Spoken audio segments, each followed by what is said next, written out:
maanta daawadayaal xubinta wareysa barnaamijkeena waa nin u dhashay dalka Shiina oo ku xidhnaa 50 sano ka hor dalka Hindiya oo hadda la sii daayay. warbixintani waxa ka faaloonaya wargeyska Waaheen ee ka soo baxa magaalada Hargeysa. nin u dhashay dalka Shiina oo Hindiya ku xidhnaa in ka badan 50 sano ayaa qoyskiisa dib ugu soo laabtay. Wong waxa uu ahaa askari dagaal ku jiray oo si qalada ugu talaabay xuduudka sanadii 1963 wuxuuna muddadaasi sugayay inuu helo waraaq u saamixi karta inuu dalkiisa dib ugu laabto. waxayna diblomaasiyiinta Shiinaha u dhashay oo xilliyo kala duwan la kulmay waxayna u sheegeen muddadaasi in dadaal dib loogu celinayo uu socdo. Mr. Wong waxa uu garoonka Beijing kusoo dhaweeyay xubno kamid ah qoyskiisa waxaana wehelinayay qaar kamid ah carruurtiisa. muddadii uu go'doonsanaa waxa uu guursaday xaas Hindiya. wasaaradda arrimaha dibadda ee Hindiya ayaa siisay baasaboor qoyskiisa waxaana loo sheegay in la safarkiisa Mr. Wong haddii ay doonayaan xaaskiisa oo xanuunsan ay awoodi weysay inay safarka ku weheliso balse carruurtiisa waaweyn ayaa hore u sii raacay. ma caddayn Mr. Wong uu qorsheynayo inuu dib ugu noqdo Hindiya loomana ogolay inuu qaato baasaboorka Hindiya muddadii uu dalkaasi ku noolaa balse waxa uu helay baasaboorkii Shiinaha sanadii 2013. haddaba ninkani waxa uu sheegay in shaqadiisa ay ahayd inuu qadada daawadayaal xubintaasi aad ka xiisaha badan la inta kaga nimaadno. markana waxaan idin hayaa waa taawariska teleefanada gacanta oo la ogaaday inay dadka ku keenaan saameyn taban oo ku keenta xanuun. warbixintani waxa ka faaloonaya wargeyska War Sugan ee ka soo baxa magaalada Hargeysa. in badan oo inaga mid ah waxa ismoodsiiyaan lana qabsadaan una maleeyaan in mobilka dhacaya ama ka gariiraya jeebkooda ka dhacayo ama bashandadooda balse marka dambe waxa ay ku warhelaan in wax telefoon ah aanu dhacayn. khubaro baaritaan arrinkani ku sameeyay ayaa sheegay in mobilka gacantu uu sababo xanuun oo nafsiyan ku keeno maskaxda kuwaasi oo dadku ismoodsiiyaan in telefoonka jeebadahooda ama shandadahooda ka dhacayo. xanuunkani oo khubaradu u bixiyeen phantom vibration waxa uu asiibaa 90% dadka mobilada isticmaala oo ismoodsiinaya in mobilkoodu dhacayo inta badanna u qaata in codka telefoonku dhagahooda soo gaadhayo amaba dareenka gariirka. isniisyahanadu hadda waxa ay sheegeen inay ogaadeen hadda waxa sababta xaaladaas keena iyagoo ku sheegay in jidhku ku tababaro in dareenka telefoonka agagaarkiisa ka dhacaya isla markaasina marka dambe maskaxdu la qabsato oo markasta moodo in telefoon dhicistiisu ama gariirkiisu uu dareemayo. haddaba Dr. Robert oo isagu qayb ka ah daraasad la ogaaday saameynta tiknoolajiyadu ay ku leedahay dabeecadaha bini'aadamka kana tirsan manhajka telefoonada ee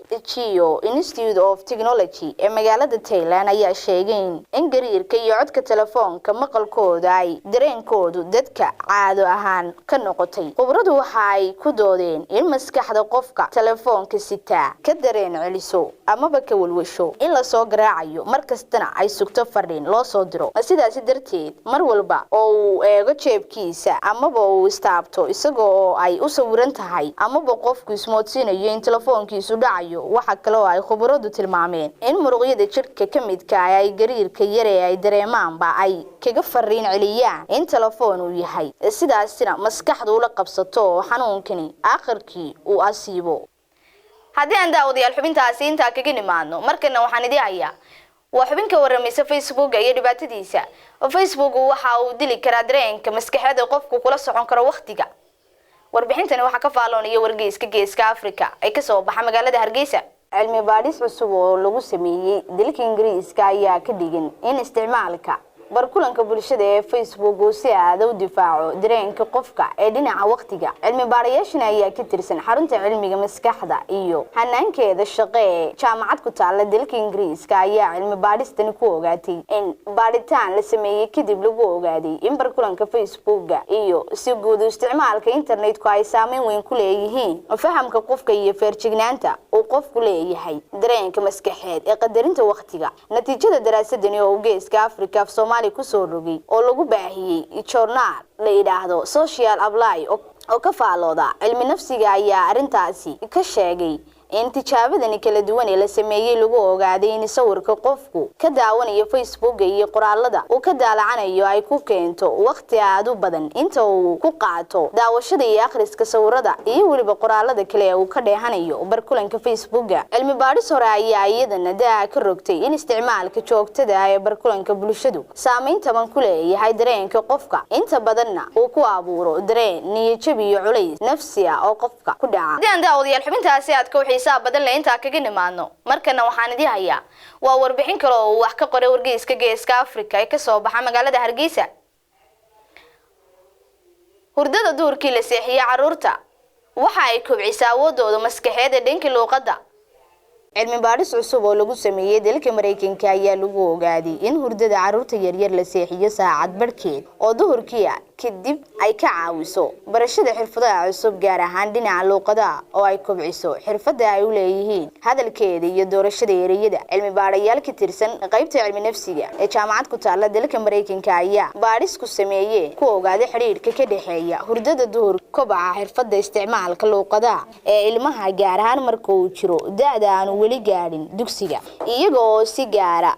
si gaara baadhistooda ugu eegaya carruurta da'doodu celcelis ahaan tahay 3 sano waxaana u soo baxday in carruurta seexato maalintii saacad ama saacad barkeed ay ka faham badan yihiin ka xog keedin badan yihiin kana isticmaali og yihiin afka iyo xirfadihiisa carruurta da'dooda ee aan iyagu seexan duhurkii. Cilmi baadhistani oo natiijadeeda lagu daahfuray journalka Child Development ayaa sidoo kale iftiimisay in ilmaha naas ilaa uu 6 bilood gaadhayo uu u baahan yahay inuu ugu yaraan 6 jeer maalintii seexdo. Laakiin cilmi baadhis ayaa si tartiib waxa ay ku ogaadeen in marka ka dambeysay ilmuhu marka uu weynaado ay hurdadiisu aad u yaraanayso markastoo uu sii weynaadaba ilaa iyo aakhirka uu gaadho inaanu maalintii u baahanba wax hurdo ah. Cilmi baadhayaashu waxa ay hooyooyinka iyo aabayaasha kula talinayaan in ilmaha 6 bilood ka yar kula tacaalaan amaba kula dadaalaan inay seexiyaan maalintii ka hor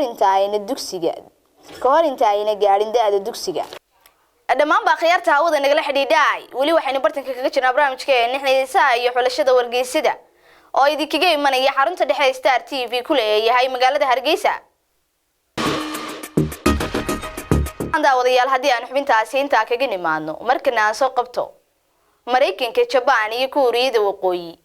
ogolaa amaanka ugu baaqay in kulan degdeg ah la isugu yimaado. Warbixintani waxa ka faaloonaya wargeyska war sugan ee ka soo baxa magaalada Hargeysa. Mareykanka, Japan iyo Kuuriyada Koonfureed ayaa dalbaday kulan degdeg ah oo golaha amnigu uu isugu yimaado. Baaqaasi ayaa imanaya kadib markii Kuuriyada Waqooyi ay tijaabisay gintaal nooca ridada dhexe. Gintaalkani oo ay ka samaysanaya badda Japan lagu riday shalay. Kuuriyada Waqooyi ayaa sheegtay in tijaabadani ay guul ku dhamaatay. Waxa la sameeyay in gintaalku uu xambaari karo madaxyada nukliyeerka uuna leeyahay mashiin meel fog gaarsiisan oo adag. Beesha caalamka ayaa xulufada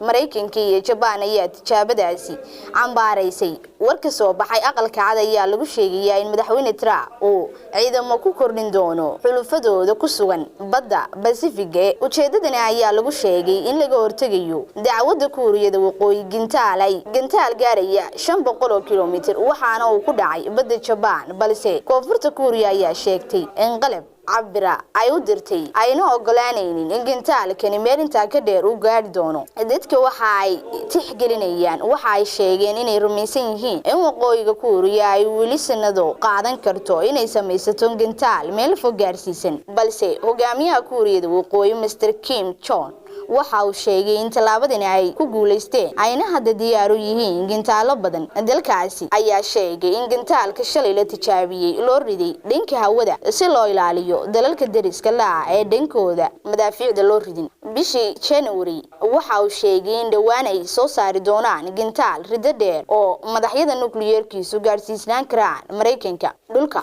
Mareykanka ayaa arintani balse khubaro dhanka Mareykanka ayaa hadalkaasi ku tilmaamay mid aan dhab ahayn oo xilligaasi aan suuragali ahayn. Mr. Trump ayaa waxa uu qorsaday Kuuriyada Waqooyi waxaana uu sheegay inay weligood samayn karin waxan oo kale isla markaasina aanay dhici doonin. Haddii aan daawadayaal xubintaasi aad ka xiisaha badan leh inta kaga nimaadno markana waxaan idin hayaa waa warbixin aad u la yaab badan isla markaasina dad badan fajac gelisay. Waa gabadh u dhalatay dalka Hindiya oo maskaxdeeda laga soo saaray baranbaro sidee bay baranbaradaasi haddaba gabadha maskaxdeeda ugu noolay warbixintaasi aad ku la yaab ka badan leh daawasho wanaagsan kooxda dhaqaatiirta ee dalka Hindiya kamid ah ayaa amakaag iyo qaadan waa ay ku noqotay markii ay baranbaro yar oo nool ay ku dhaxarkeen ama ba ay ka dhaxleen maskaxda gabadh muddo dheer madax xanuun ka cabanaysay haweeneydani oo 42 jir ah oo dhalatay dalka Hindiya ayaa muddo dheer oo adkaysanaysay kadib tagtay isbitaal gaar ahaan markii ay dareentay in madax xanuunkeedu uu weheliyo xoqitaan gudaha iyo dareen sida irbado oo kala oo xanuun badan mararka qaar koodna isku arkaysay nervous oo ay ku adkaatay baadhitaankeedii isbitaalka oo kamid ah isbitaal ku yaala magaalada Hindiya ayay gabadhani tagtay kadibna waxa la saaray computer dhaqaatiirta ayaa arkay waxaan maskaxdeeda ku dhagan oo maskaxda dhexdeeda gaar ahaan waxaan inuu yahay wax nool oo lagu isu dhaqdhaqaaqaya shabakada CNN oo baahisay warkani u geeska Afrika soo turjumay ayaa dhaqaatiirta lagu magacaabo Shankar oo isagu ku takhasusay sanka dhegaha iyo waliba dhuunta kana hawlgala isbitaalka gabadhani iska saartay baadhitaanka oo ku yaala dalka Hindiya ayaa isagu sheegay waxaana uu yiri maan waa awoodin inaanu sawirka ka garanno noolaha noo muuqda baranbare iyo xasharaad kale midka uu yahay laakiin mid kasta oo uu yahay waxa qasab ahayd inaanu dhaqso loo soo saaro laakiin mid kasta oo uu yahay ma aanan garanayn ayuu yiri qaliin 45 daqiiqo qaatay ayay dhaqaatiirtu isbitaalka ku guuleysteen inay madaxa gabadhani ka soo saaraan baranbaro nool oo ay sheegeen inay ku jirtay meel ku dhagan labada indhood dhexdooda oo gudaha maskaxda iyagoo sheegay in sida ay u muuqato ay baaritaanka gabadhani baranbaradani ka gashay sanka haddii ay muddo intaasi ka badan isku sii eegi lahaydna ay suuragal noqon lahayd inay baranbaradu gudaha maskaxda ku dhimanto kadibna ay sababto caabuq iyo dheecaano maskaxda gala dhaktarkan oo lagu magacaabo Shankar ayaa sheegay inay tani tahay xaaladii ugu horeysay nooceeda ee soo marta muddadii uu ka shaqeynayay caafimaadka oo sheegay inay tahay 30 sano daawadayaal xubintaasi aad ku xiisaha badan leh inta kaga soo noqono dabcan markana waxaan idin hayaa waa wiil aad u dhalinyaro oo 9 qalin u galay sidoo isugu ekeysay gabadh uu taageero oo fanaanada warbixintani waxa ka faaloonaya wargeyska wasugan ee ka soo baxay magaalada Hargeysa Brian Rain waa koob iyo 60 jir ka soo jeeda ee dhinaca galbeed ee gobolka California ee dalka Mareykanka waxa uu taageero weyn u hayaa superstar Brinty oo ah fanaanad si weyn looga qiimeeyo Mareykanka isla markaasina ku luuqaysa heesaha raabka 14 sano ee la soo dhaafay ninkani ayaa bixiyay qiimo lacag lagu qiyaaso $80,000 Mareykanka kaasi oo lagu sameeyay qaliino isqurxina oo plastiga oo kala duwan si uu muuqaal ahaan ugu ekaado gabadhani ayuu ninkani u galay intaas oo qaliina ninkani ayaa sheegay inuu gabadhani ku arkay waxyaabo gaar ah markii ugu horeysay uu arkay muuqaalkeeda codkeeda iyo qaabkeeda ay qaabkeeda ay isku xardhay 35 jirkan ayaa si weyn u soo jiitay waxaana uu ku doortay inuu muuqaalkeeda oo kala samaysto laga soo bilaabo maalintii uu 17 sano jiray haatan muuqaal ahaan si weyn ayuu ugu eegyahay waxaana ugu wacan 9 qalin oo isqurxina oo uu maray Mr. Rain ayaa haatan daaha ka rogay in xataa asxaabtiisu aanay garan mararka qaarkood muuqaalkiisa maadaama uu si weyn iyada u shabaho iyadana ay ku qaldaan gabadhani ninkan ayaa sheegay taageerada uu hayay gabadhan darteed in xataa taageerayaasha gabadhan ay ku qaldaan isaga maadaama uu aad ugu eegyahay waxaana uu sheegay inuu si weyn u taageero uuna yahay taageeraheeda ugu weyn adduunka xubinta u dambaysa habeenkani waa barnaamijkeena waa xubin aad iyo aad u xiiso badan isla markaasina aad looga hadlayo social media waa Facebook halku dhigana ayaa waxa uu noqday halku dhigii toddobaadkan ugu hadalhaynta badnaa waxa uu ahaa bidaarteedii balood moodiyo baasha iibinga what's nice warbixintani aad ka xiisaha badan leh waxa wax ka qoray wargeyso badan oo ka soo baxa Soomaaliland balse warbixintani ayaa waxa si gaar ah uga faaloonaya